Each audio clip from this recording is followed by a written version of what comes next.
तुमचे स्वागत आहे माझ्या एका नवीन व्हिडिओमध्ये. या व्हिडिओमध्ये आपण TCR/CD3 हा जो काही कॉम्प्लेक्स आहे त्याचा इन डिटेल स्टडी करणार आहोत. तर चला तर माझा व्हिडिओ सुरुवात करूयात. The TCR/CD3 complex is a critical component of the T cell receptor signaling pathway, playing a key role in the T cell activation and immune response. आणि हे जे TCR/CD3 कॉम्प्लेक्स आहे ते क्रिटिकल कॉम्पोनंट आहे T sale रिसेप्टरचं आणि T sale receptor signalling पाथवेचं, जेणेकरून त्याचा role काय आहे की टी सेलला ॲक्टिवेशन करणं तसेच इम्युनो रिस्पॉन्सला जनरेट करणं. This complex is composed of a multiple sub unit and is a essential for the antigen recognition and a T cell function. आणि हा जो काही कॉम्प्लेक्स आहे त्याच्यामध्ये मल्टिपल सब युनिट आपल्याला पाहायला मिळतात.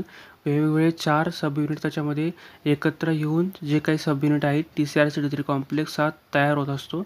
आणि याचं मेन इसेन्शियल रोल काय आहे, जेणेकरून जे काही अँटीजन रिकग्निशन करणं आणि जो काही टी सेल रिसेप्टर आहे त्याला अँटीजन रिकग्निशनसाठी मदत करणं, तसंच जे काही टी सेलचं फंक्शन आहे ते कॅरी आउट करण्यासाठी जे काही TCR/CD3 कॉम्प्लेक्स हे महत्त्वाचं असतं. तर आता structure of a TCR/CD3 complex. तर त्याच्या स्ट्रक्चरमध्ये कोणकोणते कॉम्पोनंट आहेत ते आता आपण पाहूयात. The TCR/CD3 complex consist of A TCR alpha beta और गॅमा डेल्टा चेन. आणि हे जे काही TCR जो काही टी सेल रिसेप्टर जे काय आहे त्याच्यामध्ये आपल्याला 2 चेन पाहायला मिळतात, अल्फा बीटा आणि गॅमा डेल्टा. तसंच हे जी काही TCR आहे ते CD3 कॉम्प्लेक्ससोबत असोशिएट असल्यामुळे CD3चे पण 4 कंपोनंट किंवा 4 मेन सब युनिट आपल्याला पाहायला मिळतात. तर त्याच्यामध्ये पहिला जो काय आहे CD3 delta, CD3 epsilon, CD3 gamma आणि CD3 जेटा हे सब युनिट आपल्याला पाहायला मिळतात. आणि हे पूर्ण जे काही कॉम्प्लेक्स आहे TCR/CD3 कॉम्प्लेक्स ते हेटेरोडायमर स्ट्रक्चरपासून बनलेलं आहे. तसंच जे काही हे जे काही सब युनिट आहे त्याच्यामुळे सिग्नल ट्रान्सडक्शन जो काही पाथवे आहे अपॉन दी अँटीजन रिकग्निशन, म्हणजे ज्या वेळेस त्या टी सेल रिसेप्टरवरती एखादा अँटीजन जर बाइंड झाला असेल तर त्याला रिकग्नायझेशन करणं आणि तसंच जो काही पुढे जो काही सिग्नल पाथवे आहे तो पूर्ण ट्रान्झॅक्शन पाथवे वा कॅस्केड इव्हेंट जो काही आहे त्याला ॲक्टिवेशन करण्याचं काम हे जे काही TCR/CD3 कॉम्प्लेक्स आहे ज्यावेळेस त्याच्या रिसेप्टरला ज्यावेळेस अँटीजन बाइंड होईल त्यावेळेस पूर्ण ही प्रोसेस ही चालू होत असते.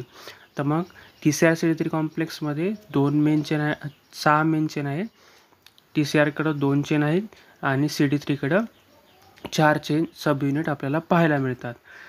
हे झालं जे काही स्ट्रक्चर आहे TCR/CD3 कॉम्प्लेक्सचं.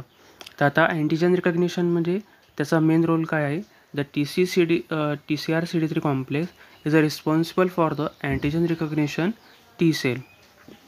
आणि याच्यामध्ये जे काही टी सेलला अँटीजन रिकग्निशन करण्यासाठी TCR/CD3 कॉम्प्लेक्स मेनली यूज केलं जातं upon the binding to a specific antigen presented by MSC molecule. याच्यामध्ये जे काही स्पेसिफिक अँटीजनला जे काही टी सेल बाइंड होत आहे किंवा MSC मॉलिक्यूल हे बाइंड होत आहे त्याच्यावरती जे काही अँटीजन रिकग्निशन आहे ते डिपेंड असतं. Also the TCR/CD3 complex initiate the series of a signalling event leading to a T cell activation आणि इम्युनो रिस्पॉन्स. आणि याच्यामुळे हे जे काही इनिशिएशन प्रोसेस आहेत सिग्नलिंग इव्हेंट जे काही आहेत जेणेकरून अँटीजन रिकग्निशन झाल्यानंतर एखादा सिग्नलिंग इव्हेंट तिथं चालू करणं आणि तसंच टी सेलचं ॲक्टिवेशन करण्यासाठी सुद्धा हे जे काही वापरलं जातं आणि इम्युनो रिस्पॉन्स जनरेट करण्यासाठी सुद्धा जे काही TCR/CD3 कॉम्प्लेक्स आहे तो रिस्पॉन्सिबल आपल्याला पाहायला मिळतो. तर सिग्नल ट्रान्झॅक्शन पाथवे काय येतात आपण ते पाहूयात. Upon the antigen recognition the TCR/CD3 complex initiate the signal transaction pathway involving the phosphorylation of a intracellular domain and recruitment of the signaling molecule. तर ह्या प्रोसेसमध्ये किंवा ह्या पाथवेमध्ये काय होतं आहे की ज्या वेळेस अँटीजन रिकग्निशन झालं त्याच्यानंतर काय होतं सिग्नल ट्रान्झॅक्शन पाथवे इनिशिएट व्हायला चालू होतो. तर ह्या प्रोसेसमध्ये जे काही इंट्रासेल्युलर डोमेन असतात, जो काही पार्ट असतो इंट्रासेल्युलरचा, त्याच्यामध्ये फॉस्फोरिलेशन केलं जातं, जेणेकरून जे काही नवीन सिग्नलिंग मॉलिक्युलला रिक्रुटमेंट म्हणजे त्याला वाढवलं जातं किंवा त्याला घेतलं जातं, जेणेकरून जे काही डाऊनस्ट्रीम पाथवे जे काही आहे त्याला ॲक्टिवेट होता येईल.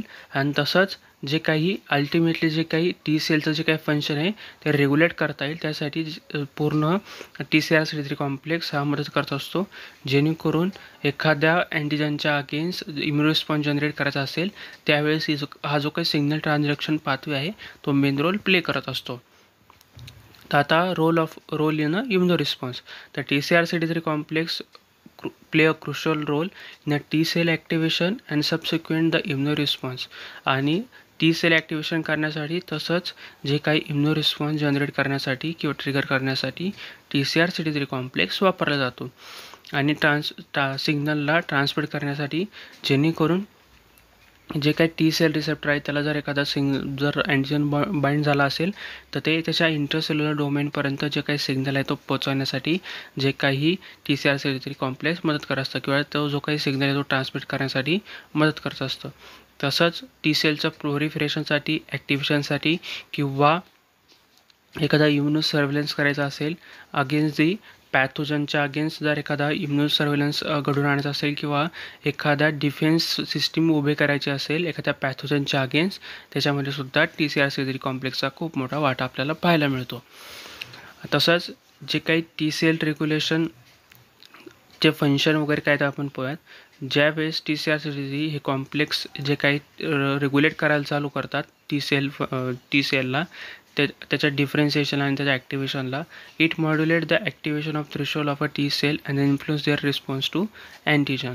आणि टी सेलला ज्यावेळेस त्याचं पूर्णपणे रेग्युलेशन चालू होतं त्यावेळेस मग काय केलं जातं, ज्यावेळेस अँटीजन त्याच्या बॉडीमध्ये आलेला असेल एखाद्या सेलच्या मध्ये, तर मग त्याच्या अँटीजनच्या अगेन्स्ट एखादा रिस्पॉन्स जनरेट करण्यासाठी किंवा जे काही ॲडॅप्टिव्ह इम्युनो रिस्पॉन्स आहे तो जनरेट करण्यासाठी आणि पूर्ण जो काही इम्युनो सिस्टम आहे त्याला मेंटेन करण्यासाठी हे जे काही त्याचं रेग्युलेशन आहे टी सेलचं ते मेनली काम घेतं.